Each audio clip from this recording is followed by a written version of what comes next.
ಸಮಾಚಾರ. ಇನ್ ಮುಂದೆ ನಿಮ್ದು ಅಕ್ಕಂದೆ ಹವಾ. ಅಕ್ಕ ನಿಮ್ಮನ್ನ ತುಂಬಾ ಹೊಗಳುತ್ತಿದ್ಲು. ಹೌದಾ? ನೀವ್ ಹಾಕಿರೋ ಬಟ್ಟೆನ. ಸುಮ್ನಿರೋ ನೀನು. ಇವತ್ ಸಂಜೆ 5 ಗಂಟೆಗೆ ನಾನು ಊರ್ ದೇವಸ್ಥಾನಕ್ಕೆ ಹೋಗ್ತಿದ್ದೀನಿ. ಬರ್ತೀರಾ ಅಲ್ವಾ?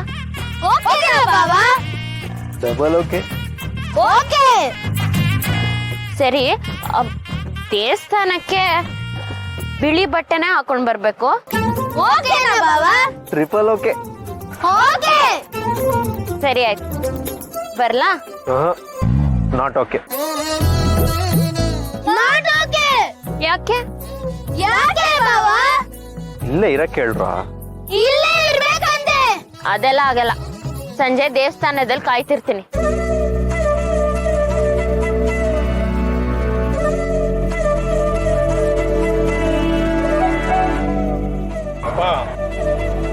ಆಮೇಲೆ ನಿಮ್ ಹುಡುಗಿ ನೋಡಂತೆ ನಾನು ಕೆಲಸ ಮುಗಿಸು. ಸಾರಿ ಸಾರಿ ಸಾರಿ ಸರ್.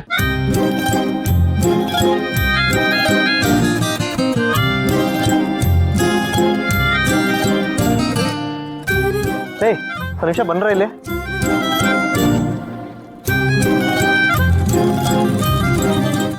ನಿಮ್ಮಕ್ಕ ನಾನು ಹಾಕಿರೋ ಬಟ್ಟೆ ಬಗ್ಗೆ ಏನ್ ಹೇಳ್ತಿದ್ರ? ಆಗ್ಲೇ ಹೇಳಿದ್ನಲ್ಲ ಬಾವಾ, ಸಕ್ಕತ್ತ ಕಾಣಿಸ್ತಿದ್ರಂತೆ. ಹೌದಾ? ಅಷ್ಟು ಚೆನ್ನಾಗಿ ಕಾಣಿಸ್ತಿದ್ದೀನ? ನನ್ಗೇನಂತ್ರ ಅನ್ಸ್ಲಿಲ್ಲ ಬಾವಾ. Okay okay. ಏಯ್ ಸುಮ್ನಿರೋ ಬಾವಾ, ಅವ್ನ್ ಹೇಳದ್ ಕೇಳ್ಬಿಡಿ. ಸೂಪರ್ ಆಗಿ ಕಾಣಿಸ್ತಾ ಇದ್ದೀರಾ. ಹೌದಾ? ಅಷ್ಟು ಚೆನ್ನಾಗಿ ಕಾಣಿಸ್ತಿದೆ ಈ ಬಟ್ಟೆ ನನಗೆ. ಹೌದಲ್ಲ ಸರ್? ಯಾಕೆ ಬಿಟ್ರಿ? ಇನ್ನು ಮುಗ್ದಿಲ್ಲ. ಮಾಡ್ತೀರಪ್ಪ ನೀವು ಬಿಟ್ರೆ? ಅಲ್ಲ ಸರ್, ಕೂತ್ಕೊಳ್ಳಿ ಸರ್. ಸಾರಿ, ಕೂತ್ಕೊಳ್ಳಿ. ಅದು ಇಷ್ಟು ದಿನ ಪ್ರೀತಿಂಗ್ ಕಳ್ಕೊಂಡ್ಬಿಟ್ಟಿದ್ದೆ, ಇವಾಗ ವಾಪಸ್ ಸಿಕ್ಕಿದ್ದೆ. ಆ ಖುಷಿಲಿದ್ದೀನಿ ಅಷ್ಟೇ. ಸಾರಿ, ಮುಗಿಸ್ಬಿಡ್ತೀನಿ. ಬಾವಾ ಹೇಳ್ರಪ್ಪ. ನಿಮ್ದು ಅಕ್ಕದು ಕಾಂಪ್ರಮೈಸ್ ಆಗಿದೆಯಲ್ಲ, ಇನ್ನ ಯಾಕೆ ನೀವೇ ಕೆಲಸ ಮಾಡ್ತಾ ಇದ್ದೀರಾ? Good question. ನಿಮ್ಮ ಅಕ್ಕನ ಖುಷಿ ಪಡಿಸೋವರೆಗೂ ನಾನು ಈ ಕೆಲಸ ಮಾಡ್ತಾನೆ ಇರ್ಬೇಕು. ಅಲ್ಲ, ನಿಮ್ಮ ಅಕ್ಕ ನನ್ನ ಬಗ್ಗೆ ಇನ್ನೂ ಏನೇನು ಹೇಳ್ತಿದ್ರ? ಮತ್ತಿನ್ನೇನು, ಈ ಬಟ್ಟೆಲಿ ಸೂಪರ್ ಆಗಿ ಕಾಣಿಸ್ತಾ ಇದ್ದೀರಾ ಅಂದ್ಲು. ಅದನ್ನೇ 3 ಸಲ ಅಂದ. ಮತ್ತೆ ಮತ್ತೆ ಅದನ್ನ ಕೇಳ್ತೀರಾ ಬಾವಾ?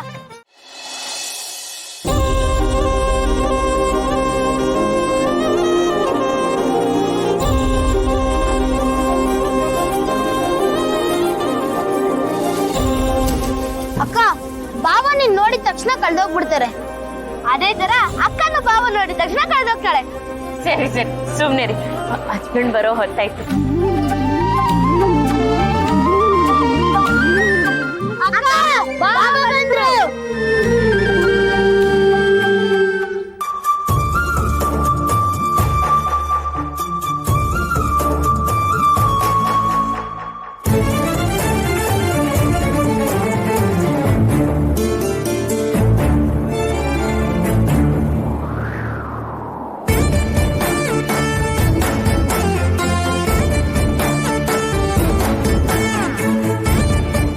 ಹಾಯ್ ಚೋಟು ಮೋಟು.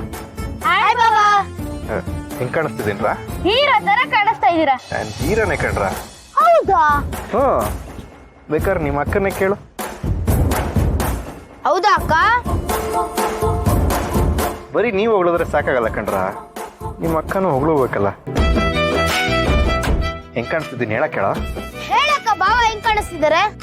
ಚೆನ್ನಾಗಿ ಕಾಣಿಸ್ತಿದ್ದಾರೆ. ಸರಿ ಆಯ್ತು, ಹೊಳೋಗೋಣ.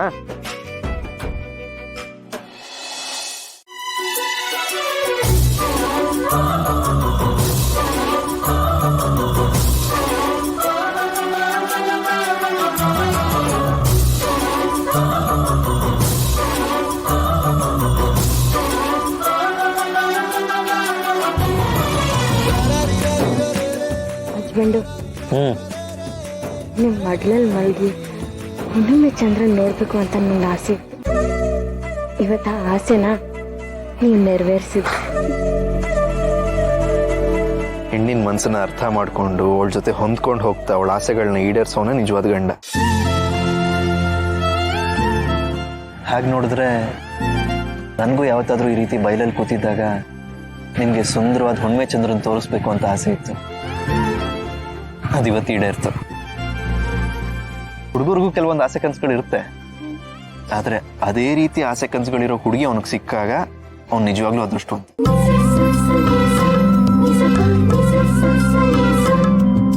ದೇವಸ್ಥಾನದ ಮುಂದೆ ದೇವ್ರನ್ನ ಸಾಕ್ಷಿ ಇಟ್ಕೊಂಡು ನೀವು ನಂಗೆ ಕಾಲುಂಗ್ರ ಕೊಟ್ಟಿದ್ದು, ಬಾಗಿನ ಕೊಟ್ಟಿದ್ದು, ನಿಮ್ಮ ಮಡ್ಲಲ್ಲಿ ತಲೆ ಇಟ್ಟು ಆಕಾಶದಲ್ಲಿ ಚಂದ್ರನ ಖುಷಿಯಿಂದ ಕಣ್ ತುಂಬಿಸ್ಕೊತಿದ್ವಿ. ಇದೆಲ್ಲದಕ್ಕೆ ಕಾರಣ ನೀವೇ ಹಸ್ಬೆಂಡು. ನಿಮ್ಮನ್ನು ಯಾವಾಗ ನೋಡ್ತೀನಿ ಅಂತ ಅನ್ಕೊಂಡ್ಬಿಟ್ಟಿದ್ದೆ. ಆದರೆ ಆ ದೇವರಿಗೆ ನಮ್ಮ ಮೇಲೆ ಕರುಣೆ ಬಂತು ಅನ್ಸುತ್ತೆ. ಅದಕ್ಕೆ ನಾನು ಮನೆ ಬಿಟ್ಟು ಹೋದಾಗ ನಿಮಗೆ ನನ್ನ ಮೇಲೆ ಪ್ರೀತಿನ ಹುಟ್ಟಿಸಿ ನಿಮ್ಮನ್ನು ಇಲ್ಲಿ ಕಳಿಸ್ಬಿಟ್ಟ. ಇಲ್ಲಿಗೆ ಬಂದಮೇಲೆ ಅಲ್ವಾ ಪಡಬಾರ್ದು ಕಷ್ಟಪಟ್ಟಿದ್ದು. ಆದರೂ ಆ ಕಷ್ಟದಲ್ಲಿ ಒಂಥರ ಸುಖ ಇತ್ತು, ತೃಪ್ತಿನೂ ಸಿಕ್ತು. ನಾನು ನಿಮ್ಗೆ ಸಿಗ್ತೀನಿ ಅಂತ ಅನ್ಕೊಂಡಿದ್ರ ಹಸ್ಬೆಂಡು? ಅದೇನೋ ಹೇಳ್ತಾರಲ್ಲ, ದೇವಸ್ಥಾನಗಳಿಗಿಂತ ಜಾಸ್ತಿ ಪ್ರಾರ್ಥನೆಗಳನ್ನ ಆಸ್ಪತ್ರೆ ಗೋಡೆಗಳೇ ಕೇಳಿರ್ತವೆ ಅಂತ. ಹಾಗೆ ನಾವು ಪ್ರೀತಿಸೋರು ನಮ್ಮ ಹತ್ರ ಇದ್ದಾಗ್ಲಿಗಿಂತ ಅವ್ರು ನಮ್ಮಿಂದ ದೂರ ಹೋದಾಗಲೇ ಅವ್ರ ಬೆಲೆ ಜಾಸ್ತಿ ಅರ್ಥ ಆಗೋದು. ನೀವು ಮನೆ ಬಿಟ್ಟು ಬಂದಮೇಲಿಂದ ನಂಗೆ ಅಲ್ಲಿರೋಕೆ ಆಗ್ತಾ ಇರಲಿಲ್ಲ. ನನ್ನ ನೋವು ಒದ್ದಾಟನೆಲ್ಲ ಅಪ್ಪ ಗಮನಿಸಿ ನನಗಾಗಿರೋದು ಪ್ರೀತಿ ಅಂತ ಅದ್ರ ಬಗ್ಗೆ ಹೇಳಿದ್ರು. ಹೌದಾ?